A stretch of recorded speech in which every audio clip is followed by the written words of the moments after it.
Hi, my name is Dan Nelson. I'm the Fundraising Manager for MS Research and Relief Fund. The charity has been in existence since 1964, so for over 50 years.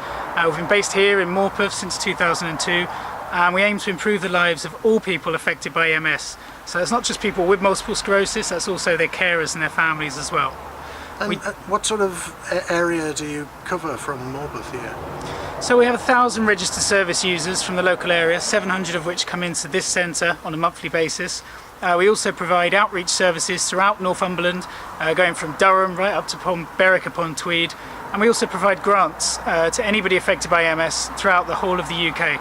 So that could be for wheelchairs or adaptations for people's homes, or a whole wide range of different things to improve their lives. And what sort of age ranges of people are we talking about being affected by MS? Well, MS is the #1 disability in the UK for young people, so people maybe between the age of 20 and 40. But most of our service users that come in here are of a slightly older demographic, I would say, middle-aged and older. Predominantly, I think, because of the hours we're open, which is working hours. The younger people affected by MS, it's a lower stage, lower severity, and they're able to continue with their normal lives, and obviously it's absolutely understandable that they want to do so. Going forward, we want to reach more young people. Our aim is to bring more young people into the centre and be able to help them. And how are you funded? So we don't receive any statutory funding, any NHS funding. Predominantly we've survived through money being provided by gifts in people's wills, so through legacies.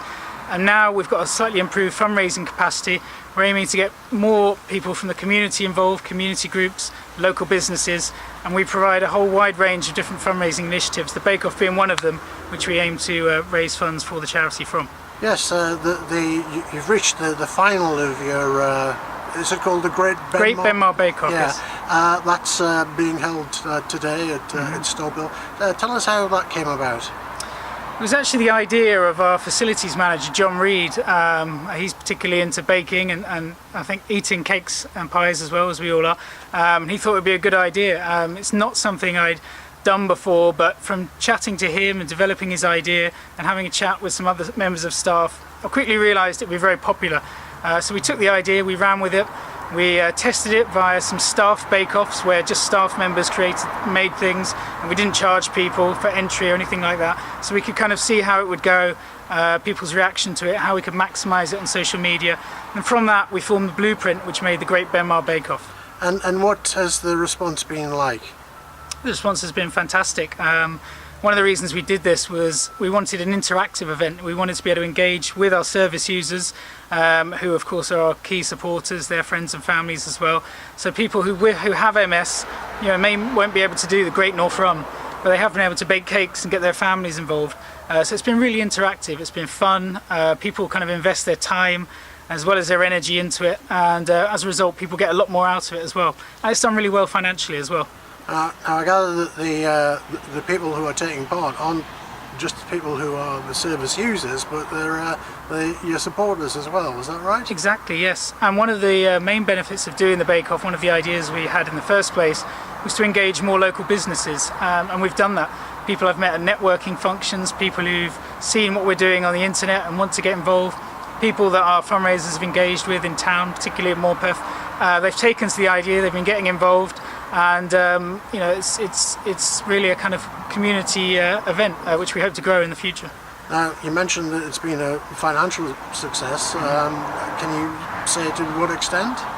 We've raised over £1,000 from this bake-off. The exact figure will be announced during the presentation.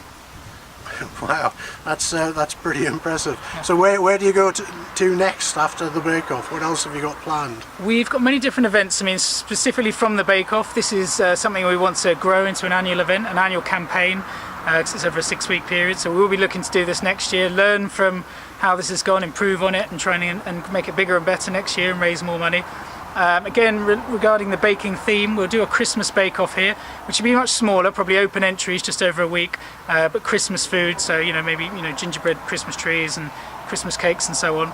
In terms of other events, where do we go from here? We've got the Great North Run coming up, which is a great fundraiser for us. We've got over 30 runners, and we'll be working with the MS Society at the end to provide our runners with a really high level of stewardship at the end of that event, so they'll be able to come into the charity tent and get their refreshments and have that kind of level of service that you would from a bigger charity. We've also got a coast-to-coast cycle taking place in 2018 over 3 days. We're keen to get a team of 24 riders for that, which we'll hope to be a big fundraiser for the charity, and again attract new audiences that maybe haven't heard of the charity. And then other charity classics like our golf event that we had recently. We'll be growing that next year as well.